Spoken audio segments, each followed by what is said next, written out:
All right, my friends, thank you for joining me on another Let's Talk with the Doc. I'm excited to be here this evening, and I am exceptionally excited because of who I have with me. I have our personal regional First Lady, Christina Greenaway, joining me tonight. And on Let's Talk with the Doc, and when I come back, I will be talking to her. Should be an interesting story, so hang in there, my friends.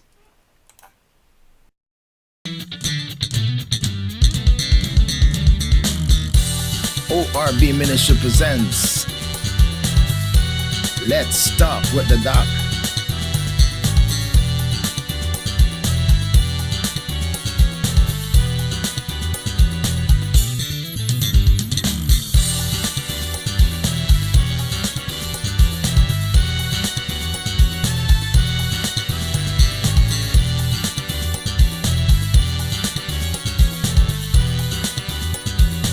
Grace Without Borders podcast.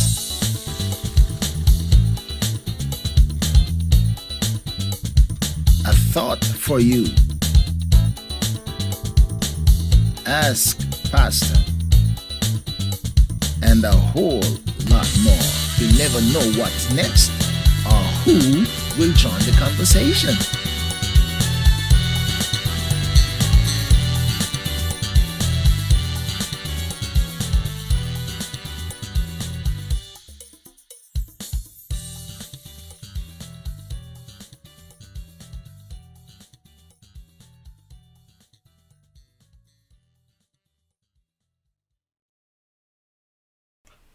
All right, so it is my pleasure to have Lady Greenaway with me on Let's Talk with the Doc. Welcome to Let's Talk. Good to have you, Lady Greenaway. Thank you. Good evening. How are you today? I am doing fine, and I'm glad you look like you're doing fine as well. Looks can be this evening, but let's I let's let's I fake it. understand. Right, let's fake it. I I understand that, and I must say, I'm happy that you guys have been traveling, and making it back and forth safely. I know you are a little exhausted because you both have been pushed back and forth with all that's happening in your family. Death of your brother, death of the bishop's sister, and traveling back and forth for funerals. It must be exhausting, and it's not like around the corner flying out of country for both of them. So that must have been exhausting. But I'm glad to see you, and we maybe will get into the struggles of that part. But we want to welcome you to Let's Talk with the Doc, and hopefully we will get to know something about you that we did not know. Because that's what happened on this program. We get to find out more about people that we think we know and we do not know. So here we are this evening welcoming you. And normally what I do, I to hear people's story. What's your story? What's the making of Christina Greenaway? Where did she come from? What her life story is? The highs, the lows, the exciting, the dark, the bright, so that people can be inspired of that. Because what I've discovered is that normally people don't associate people in certain level of society with reality. That's a good term. They say, okay, they see you at this level, and they can't see how you come up the ladder to get to where you are. So when we talk about people's story, then they say, oh my God, her story, she was, he been through all of that. So that is the source of inspiration to other people. So thank you for joining me. And I want to find out from you, where were you born and what was life like in the beginning days of Christina? Okay, so a little bit of British accent. I was born in the UK, in Birmingham, where we talk like this. And I'm number 11 of 12 children. And as you just mentioned, my brother, my oldest brother recently passed, and now it's 11 of us. And so God has been good. My parents are from Jamaican heritage, and they moved to England, as many did back in the 50s. And therefore, I was the first one born there. The other 10 were born in Jamaica, and the last two were born in the UK. And so I'm Oh, number 11. wow. So So everybody else went to the UK except you at 11 and 12. I would we my younger brother and I were born in England. Okay. Everybody else was born in Jamaica. Where in Jamaica you're from, your family It's origin? St. Thomas, right up in the country, Landry, Cedar Valley, Trinityville, all of those places. Now, I only know the names. I don't really know the place. I know the names.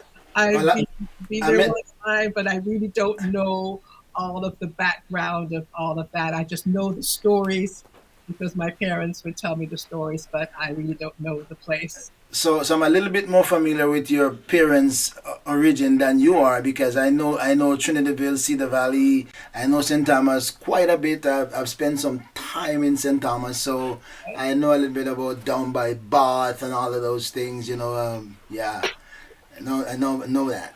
All right, so you're number 11 of 12. So that's a whole disciple.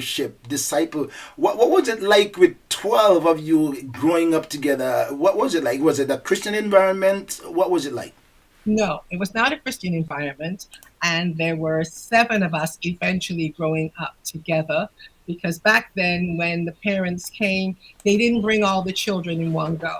My father came first, and then he sent for my mom, and then they would bring like one or two at a time, depending on how much they can afford and what airfare they could afford at that time. And they would leave them with the older siblings or with an uncle or with some cousins to take Yeah, care of. You know the story. And that's so the children were sort of divided up. This one went here, this one went there. So even in that, my siblings had different life experiences of what was really, they will tell you a different story of how they grew up before they got to the UK. So I have a sister that I didn't meet till I was in my 30s.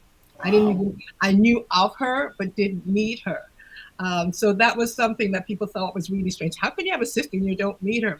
Because they were much older. And then my siblings, because as I said, there are 12 of us, began having children even while my parents were still having children. So I have nieces and nephews my own age Wow. and even older. So Really? yes, so yes, so that was our experience. So there were seven of us actually in the home growing up together when I was in junior school, and it was not a Christian home at all. Our house was the house where on Saturday night, if you wanted a party, our house was the place to be. My parents were known as the MCs and the hospitality people, and the Kelly's house was the house to go to. So that was quite an interesting experience. It was through my next door neighbor that I even got to go into church because my next door neighbor on Sunday mornings after the parties on Saturday night, when everybody else was asleep, my next door neighbor was going to the Catholic church and she would invite the children to come with them. And so I would walk with them to the Catholic church and go there for an hour. And then I'd come back and go to the opposite side and go to the Methodist church for the next hour. And by then, everybody was beginning to wake up after their Saturday night extravaganza or whatever it was. You So know that, that is actually interesting to begin with, because I could not have thought of that. mhm. And so that is news to me, that okay, my parents were the hot stuff in the community, the DJs. If you want to have a party, that's where you come. I could not have thought of that. So that is already breaking news to me. And so I thought, okay, what's the distance between you and your older brother? Because you said you have nieces who are nephews who are older than you are. What's the range between the Okay. children? So my oldest brother, who just passed, was 88 when he passed in September. Wow. And so I'm over 20 years younger than, than he was. And my oldest sister is 90, still alive and doing well. So your So older sister is 90. yes, the firstborn was a girl. So Wow. So going to the funeral, people say funeral is for the living. One of the benefits of going to the funeral is that I got to see the rest of the family that spread out all over.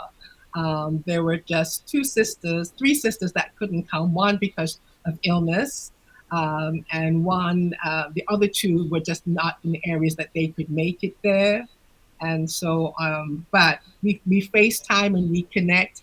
And the amazing thing is that we still try to communicate together and connect together as a family, even though it's vast. And that was something I think is special about my parents, that they kept us all together, and as you know, when you're from the islands, the mentality is, or the culture is, that you respect your elders. So the older children could tell you what to do, or could be in charge of you, and could rebuke Yeah, you, beat you, definitely, whatever. especially at that age, for sure. Especially at that age. So I grew up with my brother. So there's 6 girls and 6 boys, and I am the youngest girl. And so Okay. as I just said, my oldest sister is 90. I So could never, I could never imagine you having a sister at 90 years old. yes, That yeah. is incredible. 90 years old. My That my is, my family are long livers. My mother that's, died 2 months shy of 100. wow. So Wow. so we are blessed with long life. So The Lord you have sanctified. great hopes ahead. So you can keep on planning your future. I'm going to live till I die. That's the plan. I want to live. And so say all of us. So, So yeah. say all of us. We're gonna leave it. I'm talking to Lady Christina Greenaway, our regional overseer's wife, first lady in our Northeast region, and I'm so excited to talk to her tonight. And if you're just joining us, welcome to Let's Talk with the Doc. It's a good time to hit your share button and invite your friends to join us, because we're gonna have a lot to talk about. All right, so you grew up. Tell me about that, the breakaway into getting into church, unplanned, not from parental influence. What triggered you to go with your next door neighbor to go to church? What triggered that? I think, back then I didn't know, but right now I think it was really the Lord. Um, I didn't like the parties. I didn't like the noise, because on Saturday evenings we would move out all of the furniture outside and bring in those big, huge jukeboxes, and Really? the children were ushered into the attic. You don't come downstairs until tomorrow, and the house was almost booming, with the sound and I can imagine that. the noise. And so I would always I would always, somehow, my parents, even though they were not churchgoers, even though they lived this kind of lifestyle, they would always talk about the Lord. And there was one scripture that one of my brothers, my older brother, he was actually at the men's retreat for the last few years. He Hmm. would always say to me, "He he that knoweth," he says, "He that knoweth to do good and doeth it not shall be beaten With with many many stripes. stripes." Yes. He that didn't know will be beaten with a few, because he should have known. Well, this thing about getting beaten, I was not into getting beaten. So I'm just like, okay, Lord, I don't want to get beaten. So I always would love scripture. And, in our culture, there was always the reading of the Bible, Christmas time, Easter time. Even if we didn't go to church, we would read the scriptures together. We would recite the scriptures. We would sing the hymns. And so my parents would still talk about the Lord, and they talk about when they were growing up, because even though they didn't live that life before me, they would talk about being in the mission in Jamaica. They had a mission, and Hmm.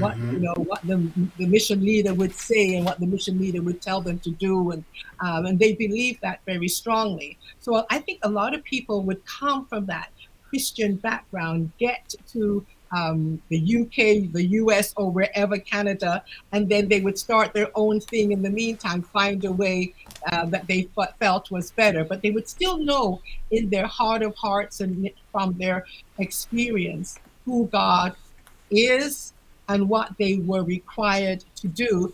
And it was kind of like they put God on hold, Yeah, Christmas. that's exactly what I was thinking. They Yes, know it. It's in their roots. It's in in their genes. They grow up in it, but they have to veer off a little bit to explore the world for themselves. And but deep down, the seed has been there. yes.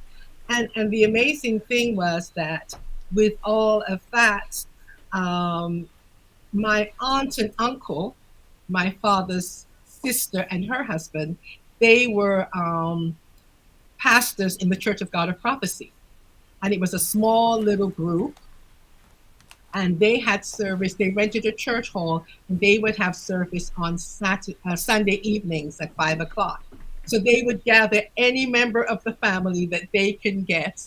And so they came for Louise and Edgerton's children, which was those that would the five So and six. what's your father's name? Edgerton, Hey, Edgerton. oh, pause a little bit. My father's name is Edgerton. Wow, there you go. Yes, Edgerton Uriah, I and see. so they came and got us and took us to Sunday school and to church. And so it was through that experience that I really found out what salvation and making that commitment to the Lord really was.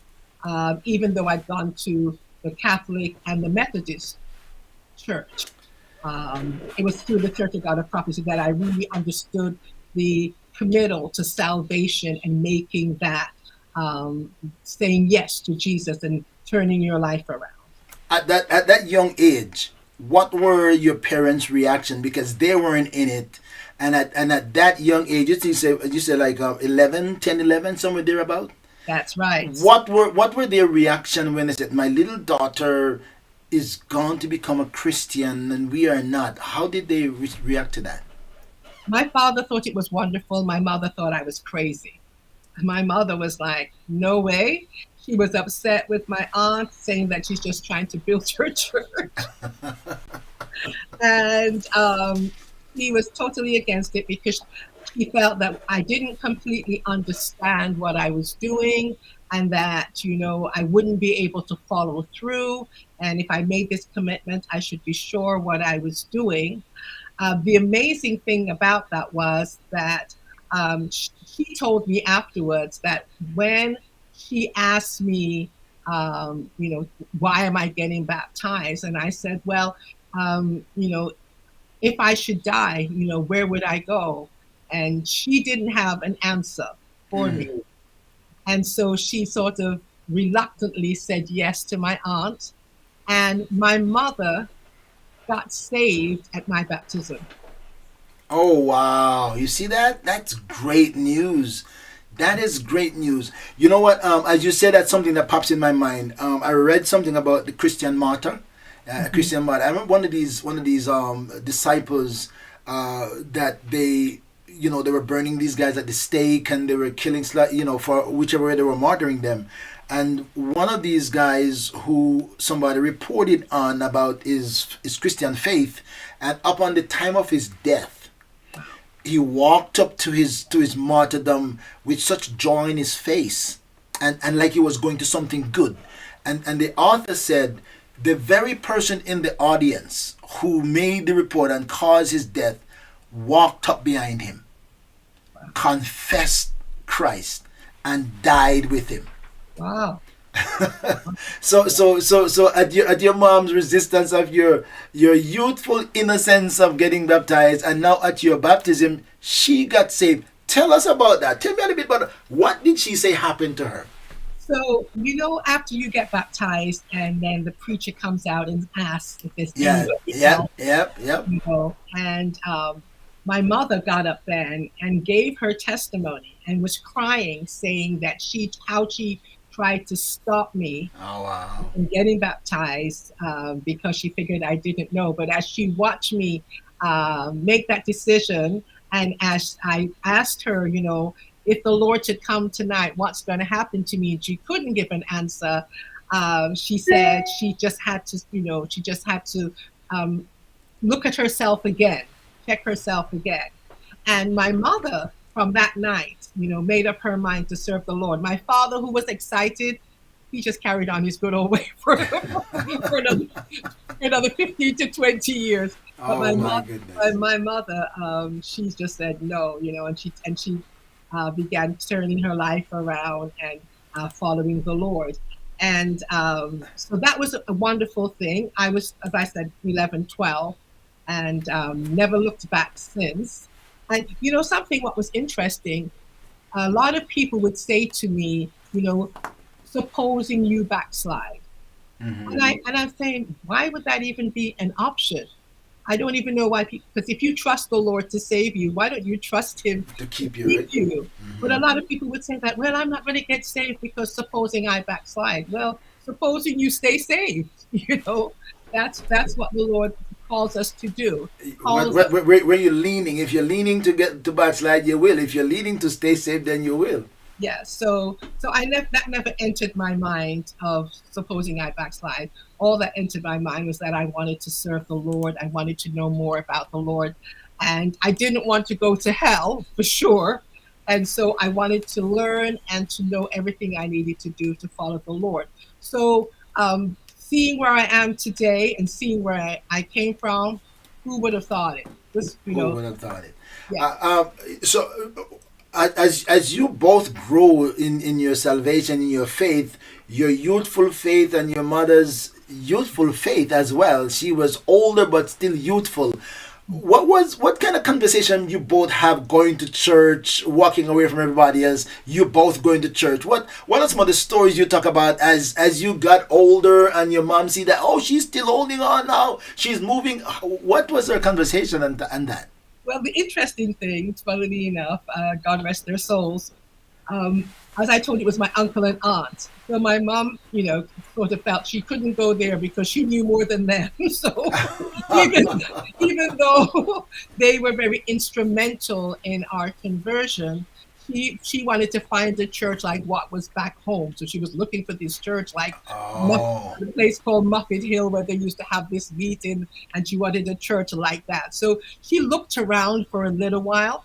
She did think I was a little bit too committed because every time the church doors open, I wanted to be there and wanted to be involved in everything. And she didn't think that that was necessary. She felt Sunday was enough. Okay, okay. We took her a while to catch up, you know. But once I started, my aunt and my uncle, they did a lot in the preparation of my spiritual formation, in teaching, and as you know, back in those days, in those small churches, they taught you everything. You needed to learn how to give your testimony. You needed to learn all these scriptures. You had to witness. We went out on the street, youth life team, all of that stuff, going on mission trips. And as we continued, so it was quite a few years later before mom joined Church of God of Prophecy. But she was committed to serving the Lord. She just had to find her niche of where she wanted to be, and it took her a while. So we didn't have a lot of conversation. It was more like, church can't take over your life. You have this to do first. So she didn't see church as serious or as important as I saw it at the time through the ministry that I was working with. But she made her way there. She made her way there. So the difference is that she got into it and as an adult, and you got into it and being shaped by it. So that's a whole different story. I'm Okay. talking to Lady Minister Christina Greenaway, our regional first lady in the Northeast region of the United States, and I'm so excited to have her with me, my friends. Thank you for joining me. It's good time to hit your share button and tell your friends. Guess who is on? Lady Christina Greenaway. All right. So growing up now, you're going to school now. What was it like going to school? Christian girl, England. I don't know what the atmosphere is like in England. As a young Christian going to church back then. What was it like? Were you a target of being the Christian girl, or were you well accepted as and respected? Because some places say, "Oh, don't do this because she's a Christian," or they say, "Oh, yeah, a Christian girl, so what?" Um, I think it was more the respectful side because at school I was always looked at the one who everybody wanted to confide in. We would have a thing called Christian Union, Christian Fellowship, and we would have those meetings in the lunch break. So when others was outside playing their games in the playground, we would have a group of all the Christians together talking and sharing. So I was able to do a lot of that when I was at school. Of course, you would always have those that thought you were crazy and you're a Yeah. show off or whatever it was.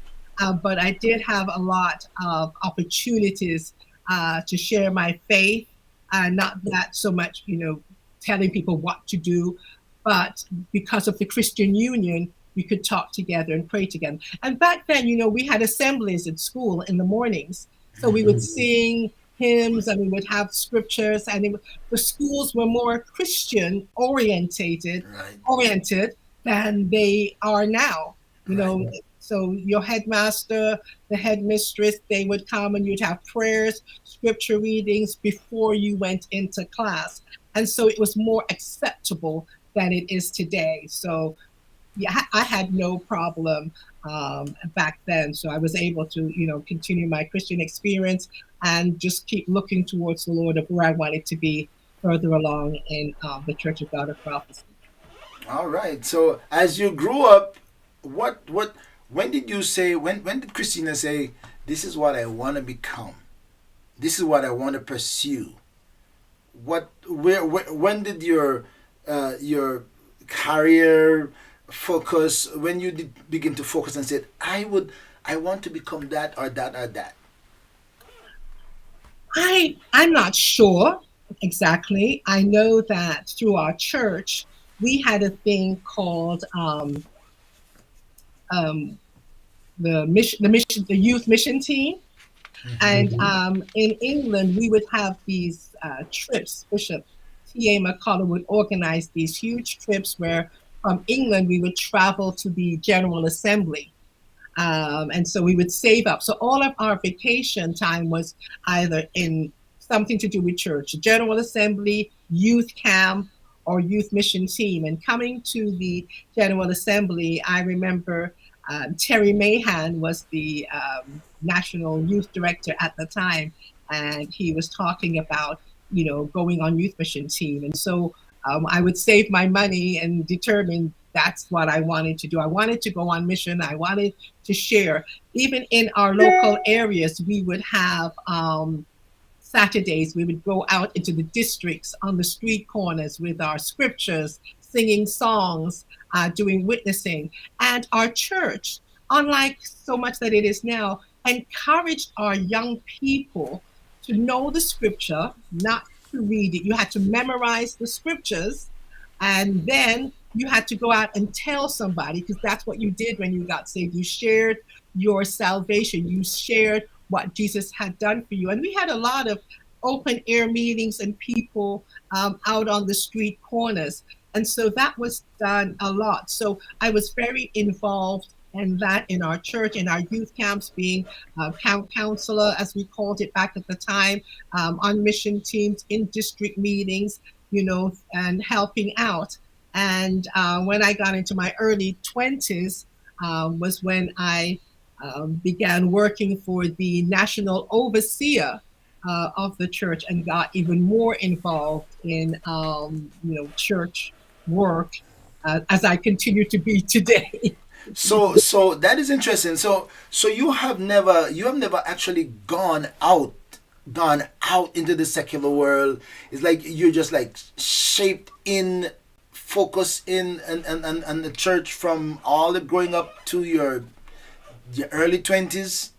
I worked at the West. I worked at the West. It was a college at the time, West Bromwich College of Commerce and Technology, and so I was always working in an educational environment. I studied there. Then right after getting through with back then it was shorthand and typing, my secretarial degree. Then I got a job at the same place where I studied, and from there I stayed there a few years, and then was offered a job to work for the national overseer at the time after his secretary moved on for her maternity leave. And Okay. so I worked for the church, started working for the church for many, many years. Wow. Wow. So it is almost church since 11. Oh, Almost church since 11. Oh almost. my goodness. Oh my goodness. Well, you are well shaped, well bred, they call it, right? So okay, 20s growing up now, where did life veer off? Where how did life reshape itself or say, okay, now I'm an adult, where my life goes from here now. I'm just, I'm working at the overseer's office. What's my next step? What's the next step in my life? Well, the way that I was gearing, my focus was to just continue wherever you sing that song, where he may lead me, I Where you will. lead me, I will go. I've learned to trust him so, right? And while I was minding my own business, this young man by the name of Leroy Greenaway came on vacation to England. Uh, Oh. so we actually met each other on a mission team. When I went on the mission team back in 1981, he was the evangelist for the team, and myself, along with about 8 or 9 others from England, were the the teamsmen. We went in 2 weeks, giving out tracts, and guess where they sent us, Bishop? I put down on my application I wanted to go to Thailand. To That was Thailand. Thailand. I wanted to go to Thailand, saved all my money for Thailand. And when we got to the US for our orientation, they realized that with the travel from England, then to the States, and then to Thailand, with the amount of hours, by the time we got there, we'd be so jet lagged, it wouldn't make sense. So it was better to send us to someplace in the States because we already had a 5 hour difference there. So Wow. we ended up in Boston, Massachusetts. From a destiny intended for Thailand to Massachusetts. Who would have thought? So our mission team ended up in Boston, and we ended up at the church there with Bishop Peters and Bishop Thompson, and back then it was Bishop Boone who was the overseer at the time for Southern New England, and so we were there before doing revivals, witnessing on the streets, and then going into the convention. Spent 2 weeks there, and then went back to England. And 7 years later, Leroy Greenaway made a trip to England to meet some of the friends he had met on the team. Not me, some other friends. Well, I'm not gonna speak for him, and I'm not gonna say because that could be a defensive mechanism. Say, yeah, he didn't come to see me, but who knows? Who knows? So, Yes. so out of that trip, that missions trip, you actually met in the U.S. on the missions trip, That's right. and then he came to England for vacation. 7 years later, 7 years, six or later. 7 years later. Okay, all right. So if he was on, I would ask him. Maybe he wasn't thinking what you were thinking. So his mission was maybe a little bit different from what your mission was. So 6 years later, it was a continuation of his mission. So we find out. Yeah. Okay, so tell me how that happened on his vacation. What happened? Well, all of us got together, the team's members got together. Um, and I was working, as I told you, at the national office. And so he was known, people knew him because he preached. And so a lot of the young men came to the office to meet him. And so they were having this wonderful conversation. And I, of course, was working in the office. And so after they finished, he came downstairs and wanted to know how come I wasn't joining them upstairs in the office. And I was like, well, I'm working here, But long story short, from that second meeting, he discovered that this lady, moi, was, had more to me, there was more to her than he had thought at first. So, So so so he made further discovery. he made further discoveries. And so, yes, we started from there back in 87, 1987. And as he would have it, and as the Lord would have it, within a year, we were married and moved to Canada. Oh wow. So he wasn't joking. He wasn't He joking. wasn't. He was really on mission. So I'm not sure if he came on vacation or he came on hunting. I'm not sure. Or make I don't know if it was vacation or he come to do searching. Maybe or Listen, the Lord, maybe. the Lord set him up. Put it that way. Okay, okay, okay. All right, all right, all right. You know what? At the end, when we look at it where it is now, we can say, God, you did that. You made a good hit on that. You made a good hit on that. So 1 year after that, you were married, and you moved from. So where were you when you married? You I married in was, England, or you I was, in, married? I was in, we were in Birmingham, England. I was in Birmingham, England, and we're still working for the national overseer. I think it was the third overseer at that point, and we got married with a lot of encouragement from friends. I saw Lady Flo on here later. She was one of the instigators Oh uh, really? of making sure that happened, and moved to Montreal, Canada, and that was where Bishop and Lady Clark, who you had on a few months ago, they were the pastors there, and they had just been sent to Zaire, and then we got sent to. He was already pastoring. Oh. He was already pastoring at that church single, and then he came and got his wife in England, and then I joined him and continued pastoring there. So you say he came and got his wife. That's speaking in the third person. That's right. He came and got me from the UK. Okay, okay, that sounds more like it. Brought me to him in Montreal, Canada. Okay, so you married and you were still working, and he's here pastoring. He's in Canada pastoring, within that time. He was already pastoring, Right. so when he came on vacation, he was a pastor at that time, and so we met, and then when we got married and moved back to Montreal, I joined him in the pastorate there. Okay. All Uh, right. as I mentioned, it was the Clarks before who were there, and the Lord, the 19, Lord. 1988. That's right. 1988. Moved to Canada where she served as pastor's wife. Okay, so I wanted to ask the question, and that maybe I'll repeat that a little bit later. What was it like now? Because now your life is changed in two ways, at least two ways. Like boom, Yeah, yeah. right? Two ways. And I'm married, and I'm a pastor's wife. Like all together in one package. And another thing, and I'm in a new country. And a new country, yeah, three things, yeah. So I mean, culture change, life experience change, relocation, job assignment. I mean, how did you process all of those things at a young age? Now I'm married, I take on the responsibility of a wife, and now I'm married, not only married, but I'm married to a pastor, and now I take on the responsibility of a pastor's wife, and I'm not even in my own culture, so everything is all new.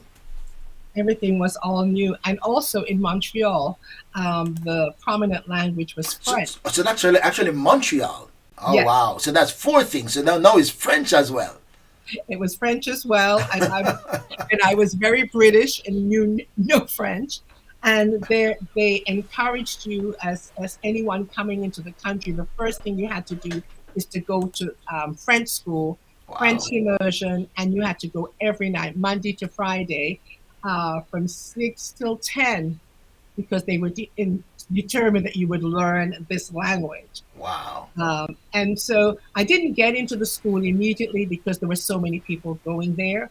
But let me take it in stages, because you asked about getting married. Yeah, there are three things right there. Yeah. That was a good thing. That was a very good thing. And then coming to the local church, that was a really amazing thing, because you would think that when you got there, you would have to sort of learn and assimilate and all.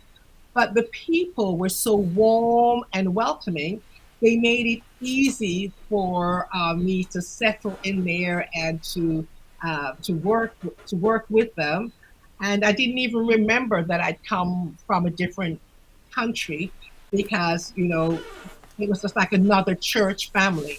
Right. that I was in. It was only when I was out of church that I remembered that I was in a different country. But once I was in the church world, it was just like another congregation that I just moved to across the ocean. Didn't even think about that.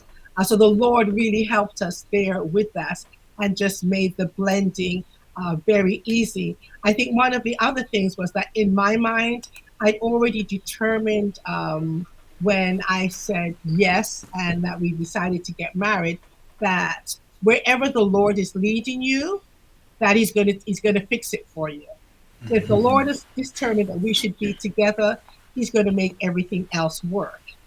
And that was something coming in as a pastor's wife, because people would say things like, "Well, how hard was it?" Some of my friends would say to me, "So what's it like marrying a pastor?" And I'm like, I'm not so much marrying a pastor. I'm marrying a guy who happens to be a pastor. So I wasn't, I didn't think of it about like marrying a pastor. And I think that's some of the mistakes that people make because they think about the position. And, first of all, it was more about who we were together and what God has called us together to do. Not, oh, she's marrying a, because my mother was so excited. Oh, she's going to marry a pastor. She was excited about that. She was so excited. She didn't Ah. see him. She didn't see him as this guy. She saw him. She's marrying a pastor. Well, back then for sure. Back then, that far back, pastoral offices were highly respected. I mean, there's still a good level of respect for that, but I can understand a woman's daughter getting married to a pastor. That was a big deal.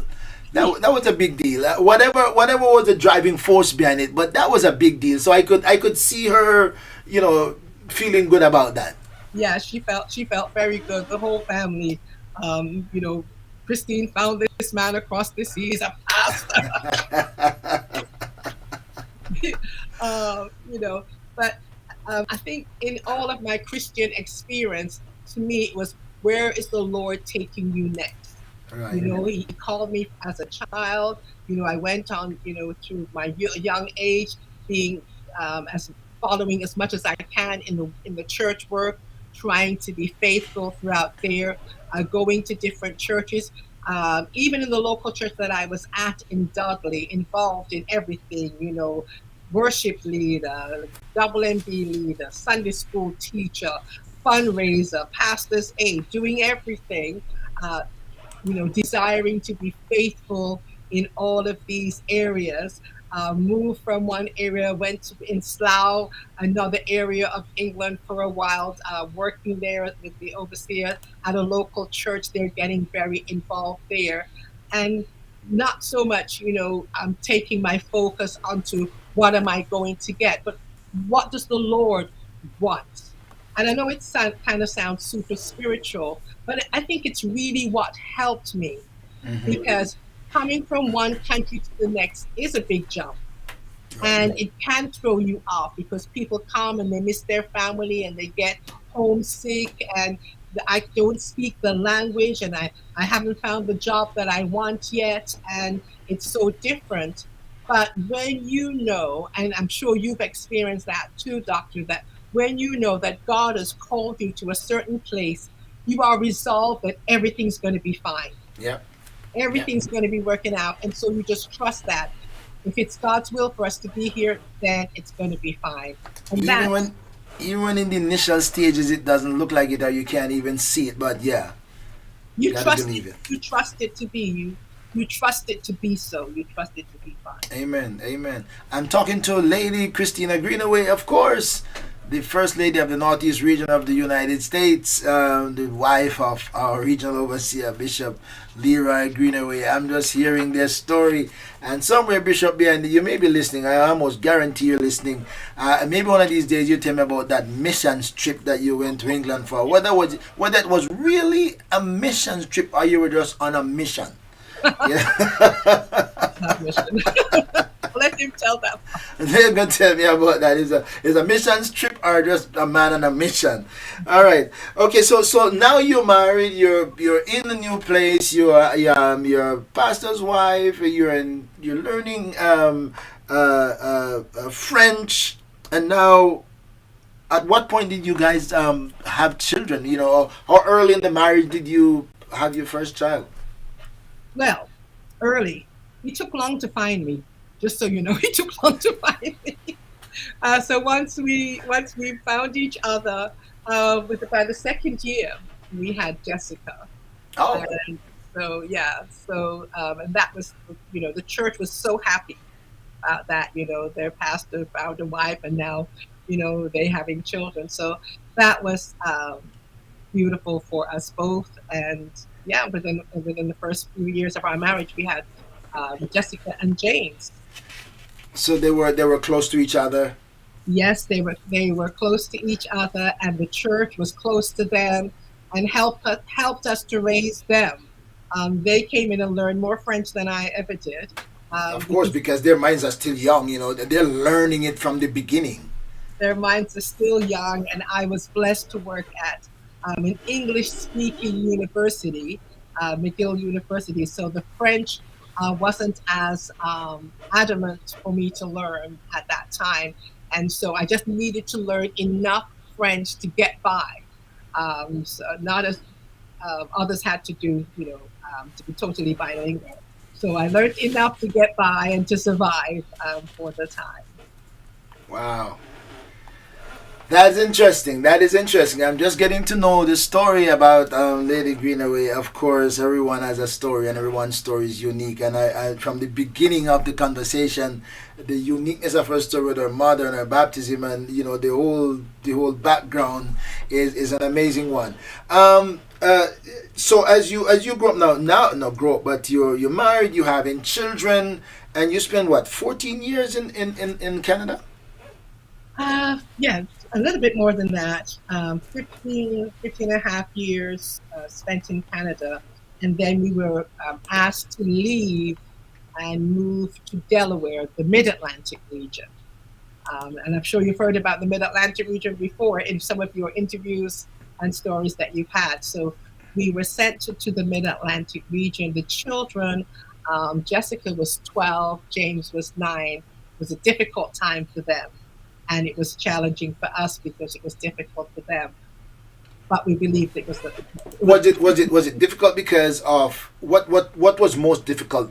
Just the transition, moving from place to place, relocating, or was it what made it that difficult? Montreal West was a thriving church.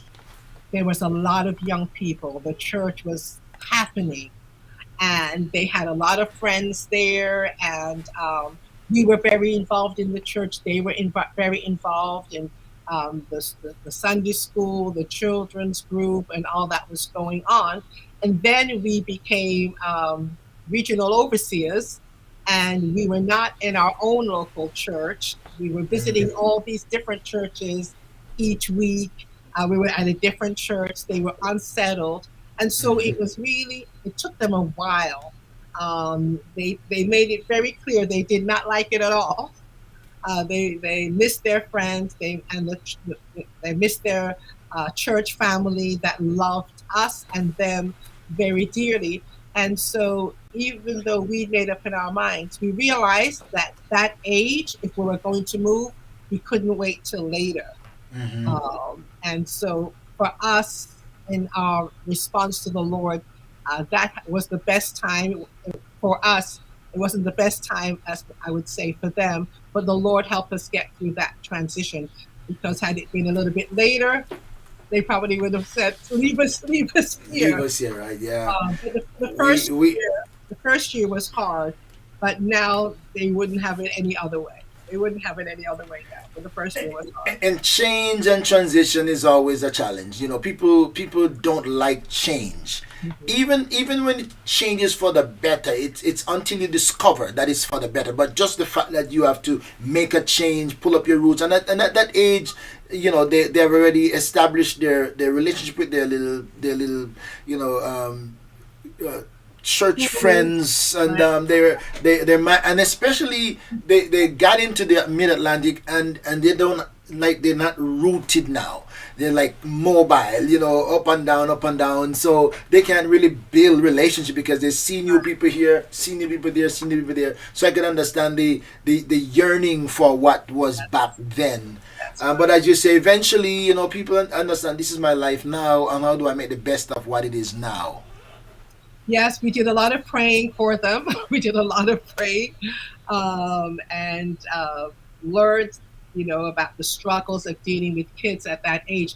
And as I pause to say that we cannot forget that in our ministry, how it will affect the whole family. And so the Lord really had to help us with them. They needed to know that we were there for them. They needed to know that they were loved. They needed to know that it was not just about ministry for us, but it was about ministry and them. And as we did that, that helped us to cross that bridge from, pre teenage to teenage, high school, college. As you know, we stayed there for a while and then we moved again. So yes, we were But on the move. this time when you moved, they weren't just pulling up like you did. No, they were both in college at the time, so they were fine. They were They just were like, fine. yeah, they were good. One of the questions that what I want to ask, because I observe them, those kids, and especially Jessica. She's outgoing. She is, not laid back like James, what like James, Jessica James. She's not laid back like James. I wanted to ask the question, which of you, which of your characteristics do they reflect? so James is calm like his mother. James is Okay, okay, all right, okay. calm like his mother. I'm gonna leave a question mark on that one. Jessica, very outspoken and deliberate in what she needs to say, like her father. They both have excellent personalities. They are people person, and I think they get that from both of us. Jessica is a school counselor. They're not afraid to talk to people. James, however, did communications in college, and I was surprised that he loves to be in front of the mic. Kind of surprised me. I tell Jessica that she will be the preacher in the family. She denies it to this day, but I'm like, you have too much to say. The Lord's going to put some stuff in your mouth. The Lord's gonna open her mouth. She has the presentation and the drive and the passion to speak. So maybe that's gonna let her speak for him. I'm a little bit well, from my little observation. I see, personally, me. I see a lot of you in Jessica in terms of, you know well, I mean, the father is actually a lively man too. So I see some of that outgoing Yeah, she looks like physical expression. she looks a lot. She looks a lot like me. And when it comes to worship and being in church, we are very much alike in that way.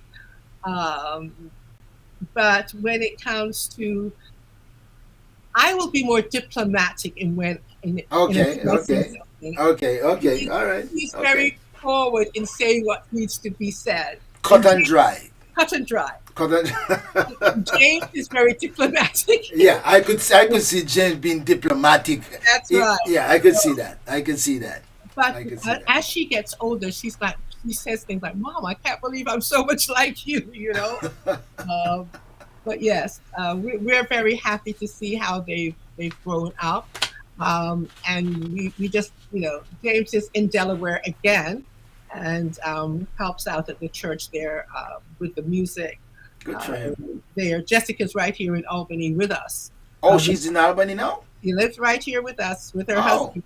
She met her husband here and stayed here with him. oh. So yeah, she's a few minutes down the street from where we live. I didn't. So I well, I didn't know that. I didn't know. I knew she got married. But I didn't know that. I didn't know she was in Albany. Oh, yes, she okay. lives right down the street, right here in Albany. Teaches at well, she used to teach, but now she's school counselor at one of the Okay. schools. Kudos to her. Kudos to her. Give her a shout out from me, and she may be somewhere in the scene listening, or maybe listen afterward because she might be busy. But give a shout out to them for me.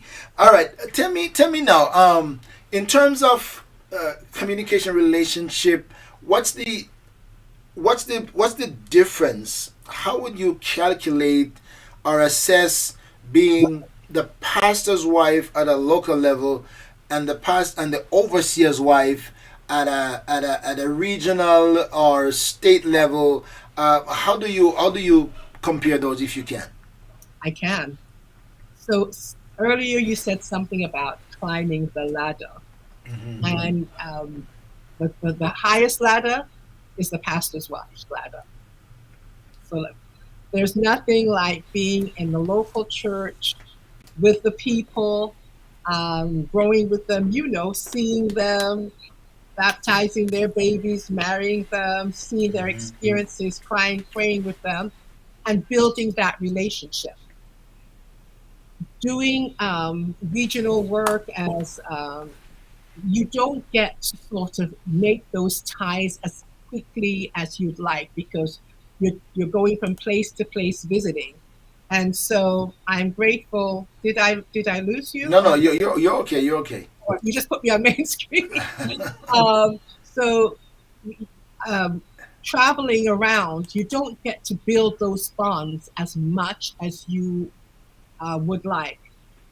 I've been blessed in the Northeast region, say that I try to connect with people and stay with them and call them, and they get surprised and they're like, you're calling me? And I'm like, yes, because we're in the people business. Whether you're overseer's wife or pastor's wife, it's the people business. Of course, with a pastor's wife, you're right in that local church and you get to Mm-hmm. build there. And as a regional overseer's wife, you have to work a little harder to stay connected with everybody across the region, across the city, wherever it is, to let them know that everybody still matters. And of course, we try also to deal with the pastor and his wife as our first responsibility. And then we also try to connect with the local church when we can through district conventions, through regional events, leadership conferences, ladies enrichment, couples retreat. Uh, and so people say, you guys are everywhere because we want to be amongst the people. We want to be amongst the people. And that's the only way to do that. Because working in an office is great, but working with the people, there's nothing like that. Right, Pastor? You are right, and you are perfectly right. So you would say now that your skills, building your skills at the local church level, um, being the pastor of the congregation helps you to become the pastor of pastors, because now that is now pastor of pastors, because now it's pastors everywhere are under your leadership.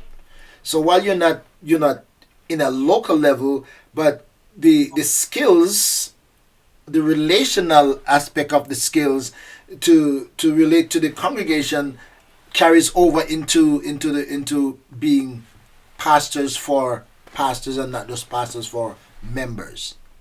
I think being having served as pastors and pastors' wives ourselves helped us to realize the importance of staying connected, and knowing that there's somebody there that cares, that you're not out there alone. So, having served as that, we now respond to our pastors and their spouses as how we feel that we would have liked to been responded to. Um, we are there for you. We want to talk with you. We want to know what's going on. We don't want to just be isolated in an office.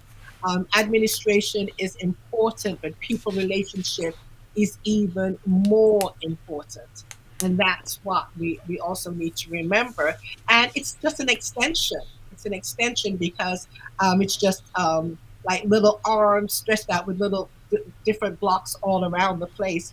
But we're all here to work together and to serve together with each other. So I think that's something that we learned, that, we needed help, and we were blessed to have people that helped us, that we could call on, that we could talk to. Sometimes I feel that the pastors, or the pastors, I think that if they call their regional supervisor or regional leader, it means they don't know what they're doing. And that's so far from the truth. Because if you didn't know what you're doing, you wouldn't be in your position in the first place. That's why you're put there, because there was confidence placed in you. But it's also good to know that there's someone that will walk alongside you, that's there to pray with you, that you can talk to, and you don't have to feel intimidated that they're going to look any less at you, because we're all human, we're all called to serve, we all have different responsibilities, but God placed you where you're at. And you have to believe if God placed you there, He's going to give you the gifts and the ability to do what you need to do in there, and put people in your life that will help you with what you're called to do. I think some of the challenge might be if people didn't weren't familiar with being checked up on, and Mhm. somebody calling and I want to have a relationship with you. If you were left on your own for a long time and nobody really checking on you, that could be a shift in how they react to it, because oh my god, it may be like, like they're micromanaging me, so like, oh boy, they're keeping an eye on me now. But I must give you both credit in how you establish relationship with the region, and how accessible you are, and how relatable you both are, and especially how you communicate with the leaders from an administrative level.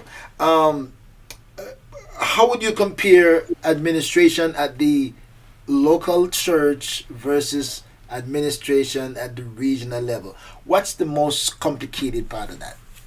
Okay, so it's totally different, because at the local church level, it's much smaller, and you're not looking to the members to do any kind of administration response to you. At the regional level, you're working with leaders that you have a different expectation from, and you don't always get that same response that you're expecting. You think, well, these are leaders; they should know better, um, and you don't. So you have to have be more. You have to be more patient. So it's Yeah, like children versus adults, right? Children versus adult. Dealing with children versus adult. sometimes, but I think it's also alerting people to what is needed, and that we're there to help you get to where you need to be. Because in the administrative work in the regional office, it's all it's a support system. Now, I have been blessed that before I came into the regional office, worked in administration. Not every overseer's wife works in administration. Some are nurses, some are teachers, doctors, engineers doing different things. Um, it's just that, my calling, and what I was chosen to do was administration. So it works well for me, but not everybody has, that. Not everybody does that. And coming into some of our offices, the funding isn't there to find the right person to do that in the different areas. And so the overseer's wife is forced into a square peg when that's not really what they're called to do. So that can make it difficult for them. I am blessed that I get to do what I love, and I get to work with someone I love, and I get to work with people I love. And so it works very, very good for me. Can't get better than that. I am talking to Lady Christina Greenaway. I'm gonna give her a chance to get a drink of water. Thank And you. I'm going to give her a chance to get a drink of water and wipe her sweat if she's perspiring, and then come back and we continue and see what else we can glean from Mhm. her long service to the kingdom of God in administration level, in pastoral level, and in relationship. So when I come back, I will continue the conversation. Good time for you to hit your share button and tell your friends I'm talking to the regional first lady in the Northeast US and Bermuda. When I come back, I will be talking to her. Hanging right there. Everybody has a story, and just like you are unique, so is your story unique. Every Wednesday, I talk to somebody else about their story or some issue that is burning that's relevant. Maybe one of these days I could talk to you about your story. Every week, live on Facebook, YouTube, and Twitter about somebody's story on Let's Talk with the Doc. Maybe one of these days I could talk to you or somebody you know who has a unique story that they want to share. Every Wednesday, 8 p.m., join ORV Ministries on Let's Talk with the Doc, live on Facebook, YouTube, and Twitter. There is a story, something to encourage and inspire you. You may even have a life-changing experience. You never know what's next or who will join the conversation. Stay connected. Subscribe to ORB Ministries YouTube channel. Follow on Facebook, Instagram, and Twitter. Follow me on Facebook, subscribe to my YouTube channel, check it out on Twitter, and of course, follow me on TikTok. Let's journey together with a lot for us to talk about. Wow. The 7 churches of Asia Minor, the churches in Revelation. Have you ever wondered how relative they are to the churches today? Get a copy of this book, The 7 Churches of Asia Minor, and it will unveil truth to you. Chances are you'll find your own church related to one of these churches, and you might not like what you see, or maybe you love what you see. But get a copy of this book and begin to discover why Christ sent those 7 letters to 7 churches and addressed them separately based on their character.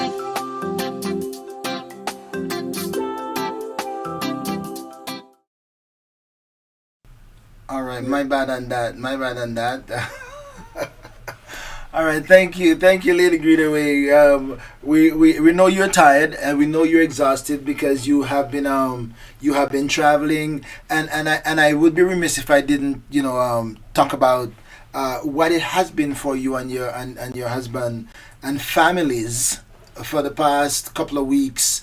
How strange it is that both of you lost a sibling in the same time, almost the same time. I mean, in your back and forth Caribbean travel and your England travel and ups and down in your life. How are you guys navigating through all of that regional leadership thing? And I mean, everything is just like a rush season. Everything is happening in the same couple of weeks. That was kind of unusual, but the Lord has helped us. My brother, I knew, was unwell. As I said, he was 88. So we knew that he was ailing and planned to go see him. Unfortunately, I got there a few days after he passed, stayed in England for 10 days in the hopes that they would have had the funeral before I returned or would have allowed me to extend my trip. That was not to be. It was going to be at least a month or so later. Wow. And on returning home the Wednesday evening, Saturday, after attending a funeral for one of our pastor's sons, we were informed uh, of the sudden passing of my husband's sister.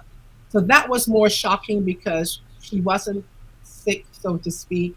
And so that caught the whole family by surprise. She was in Trinidad. We heard that on the Saturday, and a week and a half later, her funeral was to be. So that was very stressful on the family.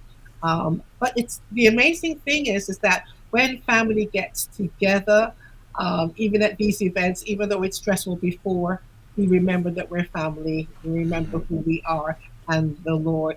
There's always going to be some little bits and pieces, but the Lord helped, and so we were grateful and blessed by those who called and prayed for us, and that was one encouraging thing. The regional prayer team, our pastors and members were praying for us. They called and let us know that they were praying for us, and that really helped us as we traveled. There were some that was telling us we needed to cancel the leadership conference because it was going to be a lot, but we know how busy the Northeast region is. And we knew that it was important to have this event. And so the Lord just gave us strength, because following that, announcing the pastor at the Bronx Church, the very next day after the leadership conference and being at the Bronx Church, we were on our way to England. And that time difference is what makes it, that didn't help. For my brother's funeral, we left Monday, arrived Tuesday, funeral was Wednesday, and we had to be back within a week, to do what we needed to do. This seems to be a time where so many unexpected deaths, sudden deaths are happening. It's like the Lord is trying to teach us, alert us, prepare us for some things. Because I know most of our pastors, they're having one funeral after another, whether it's old and young, in our churches today. So it seems to be a time. COVID kind of shocked us a couple of years ago, but even without COVID, I'm not saying COVID's gone away, but even now that COVID deaths have slowed down, there are other deaths that are happening, and people are losing family members and friends. And so it was very challenging. And as I said, I just got back a couple of days ago. But the time with family was precious, and it allowed us to acknowledge that we need each other, and we need to treasure every moment. Because the song we used to sing when we were growing up in church, I don't know about tomorrow, I just live from day to day. Right? Oh my gosh, that song has become so real now. We really don't know about tomorrow. That writer, if he was around now, that would be a number one song. That was futuristic, right? It was written for the future, and yes, as you said, oh my God, have we been through it for the past almost 3 years? It's like when COVID broke, we thought nobody knew what it was going to be, but at worst, we thought maybe in a few months, or worst a year, we would have been back to normal, and we're almost 3 years now and still trying to get back to normal. And the struggle has been real. And as you said, we don't know what is in the air, but beyond the COVID or no COVID, we're having young people are dying so frequently, and everybody is being touched with death of loved ones, and shocking ones. And as you say, for you it was kind of expected it gonna happen. For the bishop, it was like, oh my God, how did this happen? We weren't looking for it, and then it happened the same time, within the same little season that you have to attend to both of them. That must have been stressful and bother you, but thank God for the giving grace. And I must say, the regional leadership thing, I haven't been to the last two because of the death of my father-in-law last year, Right. and all that within the same season. But this one, I must say, was one of the better ones that I have attended. One of the better ones that I have attended. So kudos to you guys on the planning on that one and the execution of it. My personal condolences continue to you and the family. And I was going to say that it is so unfortunate that we come together because we are forced to come together. Yes. in these times, and that's when we get to see each other and communicate and hug and embrace each other. Life does not allow us just to plan this when everybody is doing well. We just say, let's put it together and have a family reunion. That is so hard to do, but now death and these circumstances demand it, and now we have to make the best of it while we grieve. Yes.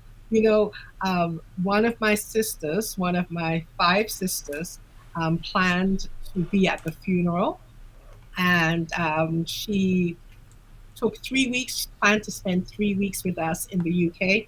The first week went great. By the second week, she took ill. And long story short, she's been in the hospital for the last 2 weeks. So she never got to come to the funeral and is Oh, in hospital right now. So we do oh, need your prayers for her. wow. But I'm saying that to say this, that, before people were saying, well, I can't do this and I can't do that. And then life just turns around in a way that we don't expect it to.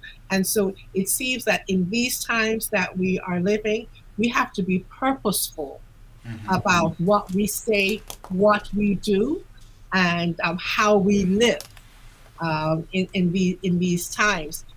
So many people, as you know, Pastor, are still not coming back out to church. They're looking for excuses, and well, that tells something about their relationship, because the Bible tells us about not forsaking the assembling of ourselves together. Yet we are choosing social media, different platforms, and staying in our homes. But we have to realize that in these last of the last days, we're still called to serve, we're still called to do, and especially as church called, God called people, we have a responsibility of how we need to live and to lead by example, to do and to be. So I want to encourage our people that, don't stay behind your closed door, but come out among the people, choose to be safe, take your precautions, but we still have a mission, a commission, a story, a testimony to tell others, to be among the people, and to let people know who our Lord is in these last times and in these final times. I would to God that resonate across the board. I would to God that everybody hears that, because I'm hoping that we would just wake up. I think we've become chronic in sitting behind the camera, Yeah. sitting behind the screen. We become chronic and comfortable because we don't have to get up early, we don't have to get dressed, we don't have to get out. We just kind of stay behind there, and the camera is off, and we just like stay there and watch and listen from a distance. But that is not relationship. That is not good for relationship. It is not good for connectivity, because behind the screen you can only see but you can't communicate. And so the forsaking of ourselves, our assembling of ourselves together, is in the long term perilous. We can understand there are some people who their circumstance will not ever allow them to be out. Those are the people who should benefit from the live streaming, but it should not be an alternative for those who can make it to the house, because there's nothing greater than iron sharpening iron, as the Bible teaches us. And I'm reminded of the scripture that tells us how Jesus was in the temple as was his custom to do. As was his custom. As was his custom to do. And it's almost as if we were looking for an excuse to get out of that custom, when that's where we ought to be, in the house, for those people. There's still people coming on the streets looking for the church to be open. And, sometimes we're just so excited about the Zoom room Yeah. that was supposed to just be a crutch for a time, not a replacement for the Not a time. replacement. Not Not a a replacement. replacement. Yes, And some yes. people are comfortable to make it a replacement. And the danger is you can't close it down, because if you close it down, there's somebody else hoping somewhere, and they're gonna be gone there. So instead of having a half of them, you're gonna have none of them. So yeah, so It's a great it's platform, a, but it it's a needs to tough. be used. It needs to be used wisely. It needs to be used for the purpose that it was created, but the house of God was also created for a purpose. And so it's supposed to be an extension of, It should not be. an instead of. It should be. And I it's not, 100% agree. yeah, yeah. 100% agree. And I hope that that conviction will Mhm. come into our hearts before it's too late. Amen. I am just about wrapping up soon with Amen. Lady Greenaway. Amen. I know she will want to go. But I'm so delighted to have you. I'm so delighted to have you. Ever since I got to meet you in the region and get to know you, I'm thinking that we have a good relationship. I don't meet Yes, all we of your do. criterias. I don't think I meet all of your criterias as often as I should. But I still try not to be the worst in your that you have to deal with. So Yeah. thank you for coping with me. If you were counseling pastors' wives or overseers' wives, and you were giving them tips of do's and don'ts, what to look for, how to deal with things to make their life better and the life of others better, what were some of the tips that you would give? I think we need to remember that we were called to serve, called because Jesus loves us first. That's the first thing. You know, we were called because Jesus loved us, and because He loves us, we are called to serve. I've said this so many times before, and I'll share it here.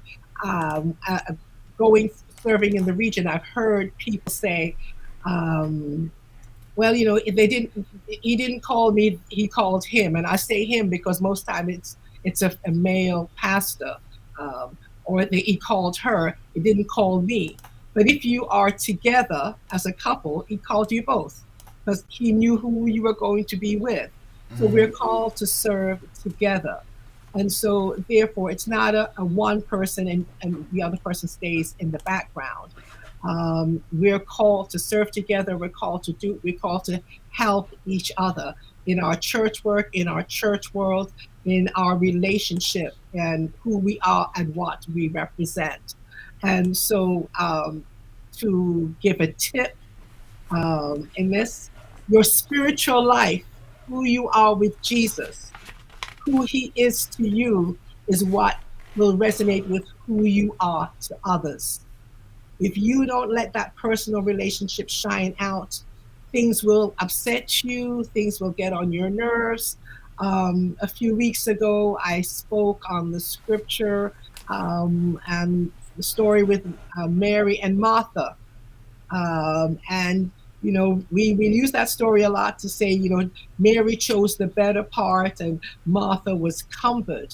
But what made the difference in how they reacted to their brother's passing and Jesus coming is that Mary's relationship with Jesus helped her to respond differently when Jesus Mm-hmm. showed up on that fourth day when he showed up late. Mary, you know, rebuked him. If you had been here, my brother would not have died. Walked away. Martha did. I mean, Mary rebuked him. Also said the same Said the thing. same thing. Yeah. But but when she was finished, she fell at his feet, Yeah. and that's what makes the difference.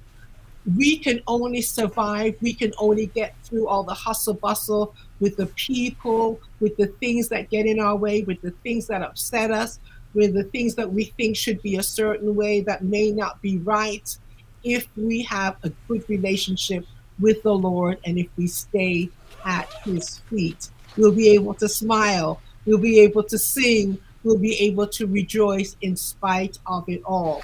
And I think that's what we have to remember now, because if we don't have that strong and right relationship with the Lord, we will crumble, we will bow, we will crouch, and will not be able to survive in these crazy times when things are so uncertain, when people disappoint us, when you know things don't go the way that we plan. We have to have that relationship with the Lord that helps us to look up and to stay focused on who has called us and what he's called us to do and how he's called us to serve.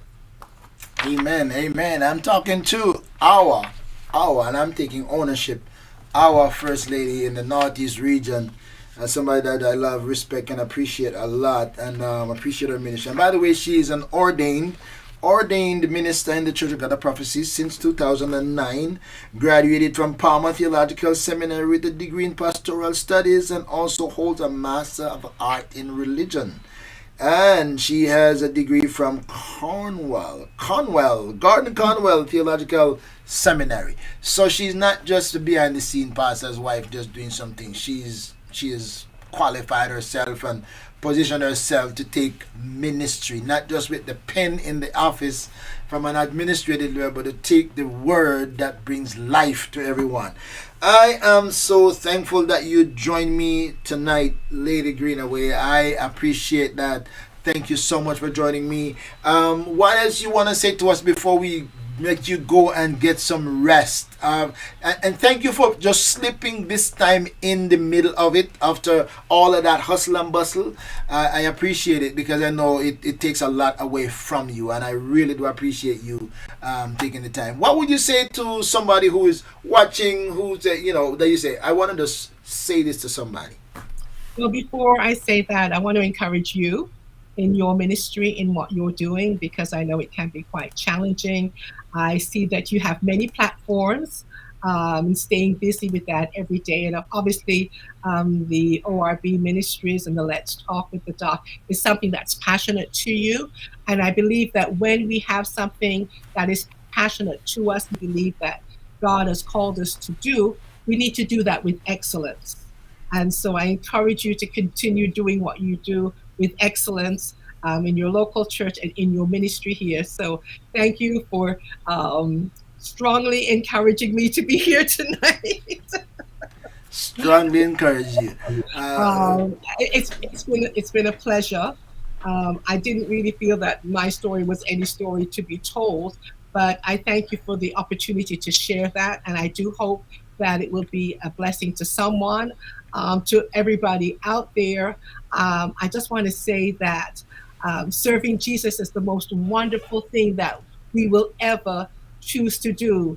But if you do choose to serve Him, and as you have chosen to serve Him with all of your heart, do it with everything within you, do it with passion, and let that love of Jesus be seen in you, that it will radiate through your life. It will permeate the area where you are and everybody that you come into contact with, because this is not a time that we just need to, pretend, but we do need to walk the walk and talk the talk in these last and closing days of time. Everybody's out there saying whatever they want to say, proudly and loudly. And if any time that we as the children of God should speak proudly and loudly, it is now. So I encourage you to do that. Love the Lord, love people, be intentional about what you choose to do and say, and be relational, because that's what Jesus would do. God bless. I like that intentional thing. I like that intentional thing. And I know you kind of give me a little wrap up, but and just in case you didn't think so, somebody is saying wonderful story. So you're discussing your story. Everybody's story has its own effect, and what has not left my mind already from your story is the beginning of your Christian journey, and how that come to fruition, and the impact it had on your mom, even at your tender age of baptism. That is speaking loud into my voice and into my heart right now. And who knows, your mom's destiny may have been decided by your youthful decision to step out and become a Christian, because of what happened as a result of that. So because of that, I'm going to ask you, in your wrap, I did gonna give the wrap up, but what would you say is most rewarding to you? I should have asked that question. Most rewarding from a ministry, pastor's wife, administration. What would you say is most rewarding, and what would you say is most challenging?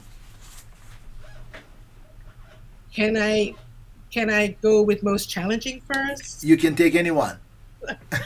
um, I guess most challenging is every day being determined and disciplined and spending quality time with the Lord. Because as a ministry people, we get focused on the things that we have to do and all of the long list, the checklist that we have to tick off. Um, but what becomes rewarding is when we put that list aside and spend time in His presence. And then you realize, oh my gosh, why didn't I do that all the time? And as administrative leaders, as leaders in ministry and serving, we have so much to do, but we cannot do it well and edifyingly if we don't spend time with the Lord. And it might be a broken record, but it's important because sometimes we've become like parrots in just repeating things because we know to do it. I know how to sing, I know how the service is going to be, 3 songs, read a scripture, or it becomes by rote, but it needs to be an inspirational, inspiring thing. So challenging to stay there and to be disciplined in what we are called to do, rewarding when we get there and do what we are called to do. So yeah, that's challenging because I get up sometimes and I got to get out of the door. I've got to get to the post office. I've got to go mail these packages. We've got to get on this trip. And so some people say, well, 8 o'clock, 6 o'clock every morning, I do this. Sometimes we don't get to do it on time, but if we focus and say, Lord, in our hearts, that we will make this time and spend this time, it's so rewarding and we become different people. And people can see that and they can feel that when they come around you and with you. And can you imagine if every single born again person did that, how that would radiate in our world and around us? What a So, wonderful world it would be. what a wonderful world it would be. Amen. Thank Wow. you. Thank you. Thank you. Thank you so much. My friends, thank you for joining me. And if you joined us late, you need to go back and watch this from the beginning and see how it started. Everybody has a unique story, and this was not any different.